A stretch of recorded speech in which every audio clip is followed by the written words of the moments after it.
அனைவருக்கும் வணக்கம். இது சாரதி லா ஸ்டடீஸ். சாரதி லா ஸ்டடீஸில் இன்டர்நேஷ்னல் லாவில் அடுத்ததாக பார்க்கக்கூடிய மிக முக்கியமான கான்செப்ட் தான் இந்த சீ பெட்.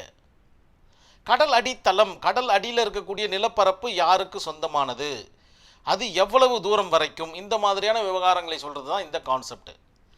நம்மளுடைய சாரதி லா ஸ்டடீஸில் ஒரு வாட்ஸ்அப் குரூப் ஒன்று ரன் ஆகிட்டு இருக்குது. அதில் இணையணும்னு ஆசைப்பட்டீங்கன்னா அந்த நம்பருக்கு உங்களுடைய பெயர் மற்றும் ஊரை எனக்கு வாட்ஸ்அப் பண்ணுங்கள், நான் குழுவில் இணைச்சிட்றேன். நேரடி பயிற்சி வகுப்புகளுக்கும் உங்களுடைய சந்தேகங்களை தீர்க்கும் வண்ணமாகவும் இந்த குரூப் இருக்குன்னு நான் நம்புகிறேன். சீபெட் என்பது கடலின் அடிப்பகுதியில் உள்ள நிலப்பகுதி. நான் அன்பே சொன்ன மாதிரி தான் இந்த இடத்துல பார்த்தீங்கன்னா நம்மளுடைய நாடு நிலப்பகுதி ஸ்டார்ட் ஆகிறது. இது பார்த்தீங்கன்னா கடல் பகுதி இல்லையா? கடல் பகுதியில் இருக்கக்கூடிய நிலப்பகுதி எந்த நாட்டிற்கு சொந்தமானது, இது எந்த சட்டத்திற்கு உட்பட்டது, இந்த மாதிரியான விவகாரங்களை சொல்லக்கூடிய கான்செப்ட் தான் இந்த சீபெட். யார் இதை கண்ட்ரோல் பண்ணுறது, அதன் பயன்பாடு மற்றும் வளங்கள். இந்த இடத்துலையும் பார்த்தீங்கன்னா வளங்கள் இருக்குது. எப்படி நம்மளுடைய பூமியில் வளங்கள் இருக்கோ அதே போல் இந்த இடத்துலையும் வளங்கள் இருக்குது. கெமிக்கல்ஸ் இருக்குது, கோல்டு இருக்குது, மினரல்ஸ் இருக்குது, இந்த மாதிரியான வளங்கள் இருக்குது. அதெல்லாம் யாரெல்லாம் எடுத்து யூஸ் பண்ணலாம், அந்த மாதிரியான விவகாரங்களை ஒழுங்குபடுத்தும் அமைப்பு தான் பார்த்திங்கன்னா UNCLOS, அதாவது united national convention on the law of the sea. UNCLOSன்னு கேட்டாலும் நீங்கள் சீபெட் தான் எழுதணும். அது மட்டும் இல்லாமல் இதை சார்ந்து வரக்கூடிய எல்லாத்தையும் எழுதணும். புரிஞ்சிருக்கும் நம்புகிறேன். இப்போ பார்த்துங்க, இந்த இடத்துல லைட் ஹவுஸ் இருக்குது. லைட் ஹவுஸ்லேருந்து இந்த இடத்துல கடல் ஸ்டார்ட் ஆகுது. இந்த ஆரஞ்சு கலர் பார்டர் கொடுத்துருக்காங்க பார்த்தீங்களா? இந்த ஆரஞ்சு கலர் பார்டர் வரைக்கும் என்ன சொல்கிறாங்க அப்படின்னு பார்த்தீங்கன்னா, இந்த இடத்துல சொல்லியிருக்காங்க. இது சின்னதாக இருக்கிறதுனால உங்களால் படிக்க முடியாது, நான் படித்து காமிக்கிறேன் பாருங்கள். Predominantly sovereign rights and national jurisdiction. National ஜூரிசெக்ஷனுடைய சாவரின் ரைட்ஸ் பார்த்திங்கன்னா இந்த ஆரஞ்சு கலர் வரைக்கும் இருக்குது அப்படின்ற மாதிரி சொல்கிறாங்க. இது வரைக்கும், அதாவது 350 சி மைல்ஸ் வரைக்கும் பார்த்திங்கன்னா நம்மளுடைய ஜூரிசெக்ஷன் ஒரு அளவுக்கு, அதாவது இந்த UNCLOவை கேட்காம நம்ம ஒரு சில விவகாரங்களை பண்ணிக்கலாம். அதுதான் இந்த இடத்துல 1 by 1 அரே பண்ணி சொல்லியிருக்காங்க. 1 by 1 பார்த்துடலாம். அதற்கு பிறகு வரக்கூடிய கான்செப்ட் எதுவாக இருந்தாலும் யாருடைய கண்ட்ரோலில் வந்துடுது, சீபெட் அத்தாரிட்டி கிட்ட வந்துடுது. சீபெட் அத்தாரிட்டி யாருன்னு பார்த்தீங்கன்னா UNCLOS. புரிஞ்சிருக்கும் நம்புறேன். இந்த இடத்துல பாருங்க, 200 மைலுக்கு அப்பால, அதாவது இது சீபெட்டை மட்டும் நம்ம பார்க்குறோம். கடல் எந்த அளவுக்கு நம்மளுக்கு சொந்தமாகுது அப்படின்னு பார்த்தீங்கன்னா 12 நாட்டிக்கல் மைல் வரைக்கும் பார்த்தீங்கன்னா நமக்கு சொந்தமானது கடல். அதாவது எந்த இடத்துல என்ன போட்டிருக்கு, கோஸ்டல் கண்ட்ரி அப்படின்னு போட்டிருக்கு.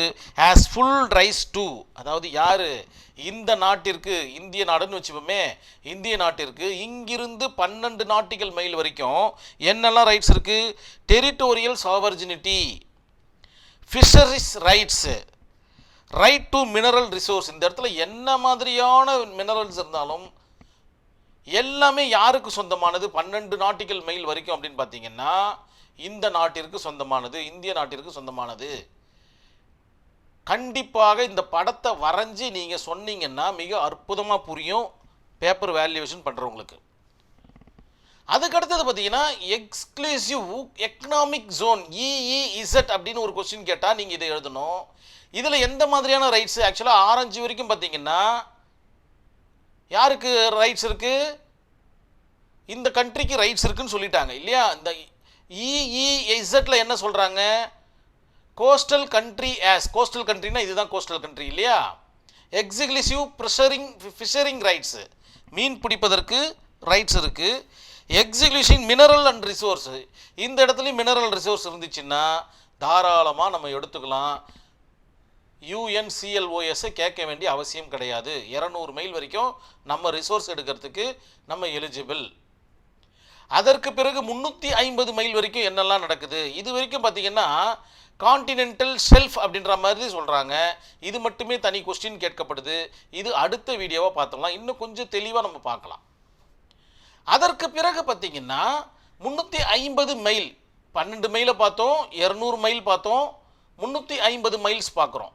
என்ன சொல்கிறாங்க, கோஸ்டல் சிட்டி ஆஸ், கோஸ்டல் சிட்டினா யார், மறுபடியும் இந்த இடத்துல வரணும், இந்தியாவுக்கே வந்துடுறேன் நான். என்ன ரைட்ஸ் இருக்குது, exclusive rights to mineral and resource after process establish the outer border of the continental shelf and continental slope. இதுக்கு பேர் வந்து பார்த்தீங்கன்னா கான்டினென்டல் ஸ்லோப்னு சொல்கிறாங்க. அது இது வரைக்கும் பார்த்தீங்கன்னா இந்த ஆரஞ்சு வரைக்கும் இந்த கோஸ்டல் கண்ட்ரிக்கு ரைட்ஸ் இருக்குது மினரல் ரிசோர்ஸை எடுக்கிறதுக்கு. அதனால தான் பார்த்தீங்கன்னா இந்த இடத்துல யார் இருக்கிறாங்க, பெட்ரோலியம் ப்ராடக்ட் எடுக்கக்கூடிய கான்செப்ட் இந்த இடத்துல இருக்குது. அட்மோஸ்ட் கிட்டத்தட்ட 350 மைல் தூரத்தில் நம்மளால் பெட்ரோலை எடுக்க முடியும் நம்மளுடைய கண்ட்ரியில், யாருடைய அத்தாரிட்டி இல்லாமல், யாருடைய ஒழுங்குமுறை இல்லாமல், யுஎன்சிஎல்ஓஎஸை கேட்காம நம்ம எடுக்கலாம் அப்படின்றது தான் இதனுடைய கான்செப்ட். ஆனால் ஒரே ஒரு விஷயம் பாருங்கள், இந்த இடத்துல க்ரீன் கலரில் ஒரு பார்டர் போட்டிருக்காங்களா, இந்த க்ரீன் கலரில் பார்டர் வர வரைக்கும், அதாவது 200 மைல் வரைக்கும் பார்த்தீங்கன்னா ஆல் கண்ட்ரிஸ் மேபி ஃபிஷ், எல்லா கண்ட்ரியும் இந்த இடத்துல வந்து மீன் பிடிக்கலாம். அண்ட் கோ சி இன்டர்நேஷ்னல் லா சி அப்ளைஸ் ஹியர்ஸ், எந்த இடத்துலேருந்து 200 மைலுக்கு அப்புறமா இன்டர்நேஷ்னல் லா பார்த்தீங்கன்னா அப்ளை ஆகிடும். இந்த இடத்துல ஒரு கப்பல் நின்றுட்டு இருந்துச்சுன்னா யாரும் எதுவும் கேட்க முடியாது. ஆனால் இந்த இடத்துல ஒரு கப்பல் நின்றுட்டு இருந்துச்சுன்னா கண்டிப்பாக இந்த கோஸ்டல் கண்ட்ரி கேட்கலாம். இந்த இடத்துல நின்றுட்டு இருந்துச்சுன்னா கண்டிப்பாக அதற்கு உண்டான ஃபைனை கூட விதிக்கலாம். இதுதான் பார்த்தீங்கன்னா இதற்கு உண்டான கான்செப்ட். ஸோ இந்த இடத்துல வெறும் ரிசோர்ஸ் எடுக்கிறதுக்கு மட்டும்தான் உபயோகப்படுத்திக்கணும் இந்த கோஸ்டல் கண்ட்ரிஸ். அதற்கு பிறகு வருகின்ற எல்லா இடத்துலையும் பார்த்தீங்கன்னா டீப் சி என்று சொல்லப்படுகின்ற கான்டினென்டல் ரைஸ் அப்படின்னு சொல்லப்படுகின்ற கான்செப்ட் சீபெட் அத்தாரிட்டிக்கு தான் சொந்தம். எது வரைக்கும், இதில் இருந்து இது வரைக்கும் பார்த்தீங்கன்னா சீபெட் அத்தாரிட்டிக்கு தான் சொந்தம். இதை டீப் சீன்னு சொல்லக்கூடிய விஷயங்களாக இருக்குது. கப்பல் போக்குவரத்துக்கு, ஃபிஷரிங்க்கு, மினரல் எடுக்கிறதுக்கு என்ன மாதிரியான விவகாரங்களை பயன்படுத்தினாலும் கண்டிப்பாக நம்ம இவர்கிட்ட அனுமதி பெற்று தான் பண்ணணும். உங்களுக்கு கண்டிப்பாக புரிஞ்சிருக்கும் நம்புகிறேன். நான் இந்த வார்த்தைகள்லாம் பார்த்தீங்கன்னா உங்களுக்கு நான் படித்தே காமிச்சிட்டேன். அது மட்டும் இல்லாமல் இனி வரும் வீடியோக்கள் இந்த கான்செப்ட்லாம் நம்ம பார்க்க போகிறோம். அதனால் மிக தெளிவாக நம்ம பார்த்துடலாம்.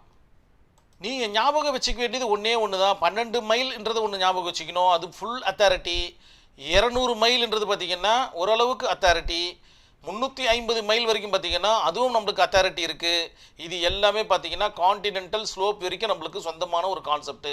அதற்கு பிறகு வருகின்ற எல்லாமே பார்த்திங்கன்னா சீபெட் அத்தாரிட்டி அவங்கக்கிட்ட போயிடுதுன்றதை நீங்கள் தெளிவாக எழுதிட்டிங்கன்னா போதும். ஒன் பை ஒன்னாக உங்களுக்கு ஆல்ரெடி நரேட் பண்ணியாச்சு. தெளிவாக எழுதிக்கிங்க. இந்த பிக்சர் வேணும்னா உங்களுக்கு கூகுளில் இருக்குது, எடுத்துக்குங்க. எடுத்துகிட்டு இதை வரைஞ்சி நீங்கள் தெளிவாக காமிச்சிங்கன்னா உங்களுக்கு முழு மதிப்பெண் கிடச்சிரும். மறுபடியும் சீபெட்டை நம்ம பார்க்க போகிறோம். எந்த பேசிஸில் பார்த்தீங்கன்னா கான்டினென்டல் ஷெல்ஃப் அப்படின்ற ஒரு கான்செப்டில் பார்க்கலாம், கான்டினென்டல் ஸ்லோப் அப்படின்ற கான்செப்டில் பார்க்கலாம். இதெல்லாம் பார்த்திங்கன்னா அகைனாக நம்ம சீபெட்டை பார்த்துட்டு இருக்க போகிறோம். இதை முடிச்சிட்டதுக்கப்புறமா நம்ம வான் எல்லைக்கு நம்ம போயிடலாம். கண்டிப்பாக இந்த வீடியோ உங்களுக்கு புரிஞ்சிருக்கும் நான் நம்புகிறேன். நன்றி, வணக்கம்.